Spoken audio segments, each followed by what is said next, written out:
نحمده ونصلي على رسوله الكريم أما بعد فأعوذ بالله من الشيطان الرجيم بسم الله الرحمن الرحیم۔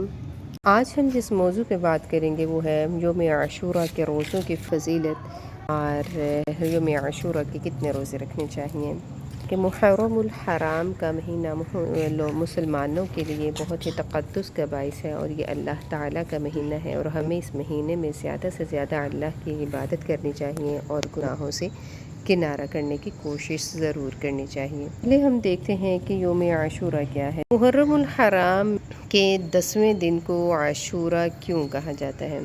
کیونکہ یہ محرم الحرام کا 10واں دن ہے، اس لیے اس کو عاشوراء کہا جاتا ہے۔ عاشرہ عربی گنتی میں 10 کو کہتے ہیں، اس لیے عاشوراء یعنی 10واں۔ یہ بھی کہا جاتا ہے کہ اس دن اللہ تعالیٰ نے 10 مختلف انبیاء کرام کو مختلف انعامات سے نوازا تھا، اس لیے اس مناسبت سے اس کو عاشوراء کہا جاتا ہے۔ ماہ محرم میں نفلی روزے رکھنا بڑی فضیلت اور سعادت کی بات ہے اور یہ دن انبیاء کرام علیہ السلام کے زمانے سے ہی برکت والا دن چلا آ رہا ہے۔ ابتدائی اسلام میں اس دن کا روزہ فرض تھا، بعد میں جب رمضان کے روزے فرض ہوئے تو پھر اس عاشوراء کے روزے کو مستحب قرار دے دیا گیا۔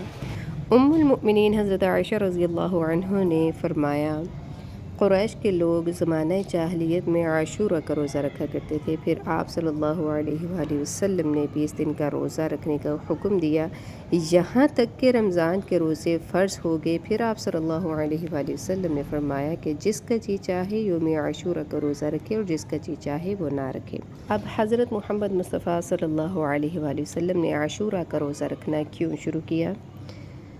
اس کے بارے میں ایک روایت ہے کہ حضرت ابن عباس رضی اللہ عنہ نے بیان کیا کہ جب رسول اللہ مدینہ تشریف لائے تو یہودی عاشوراء کو روزہ رکھتے تھے۔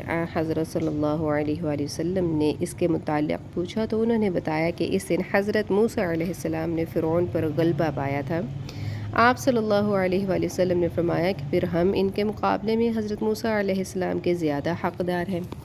مسلمانوں تم بھی اس دن کا روزہ رکھو۔ پھر آپ صلی اللہ علیہ وآلہ وسلم نے یہود کی مشابہت سے بچنے کے لیے اس کے ایک اور روزہ ملانے کا حکم صادر فرمایا جو اب بھی مسنون ہے۔ ایک اور حدیث میں ہے کہ آپ صلی اللہ علیہ وآلہ وسلم نے فرمایا کہ اگر آئندہ سال مجھے محرم کا مہینہ نصیب ہوا تو میں اس کے ساتھ 9ویں کا روزہ بھی ضرور رکھوں گا، یعنی 10ویں کے ساتھ 9ویں کا روزہ بھی ضرور رکھوں گا۔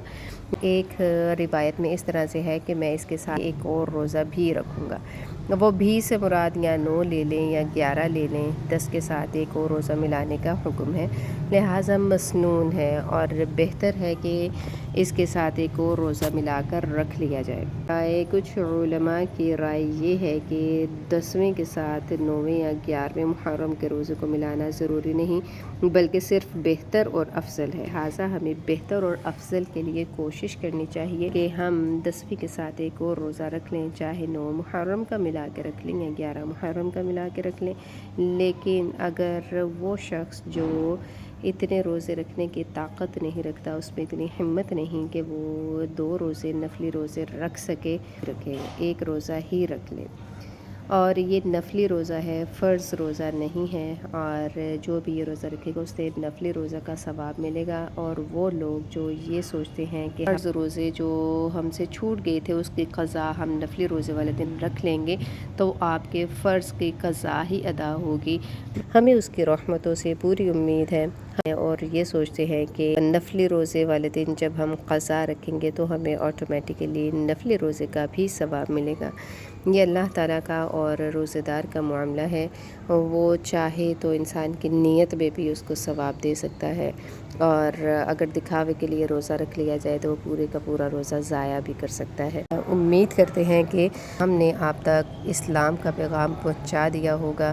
اگر آپ کو یہ ویڈیو پسند آئی ہو تو آپ اس کو لائک شیئر ضرور کیجیے گا اور ہمارے چینل کو سبسکرائب کر دیجیے گا۔ ملیں گے انشاءاللہ اگلی ویڈیو میں، تب تک کے لیے اللہ حافظ۔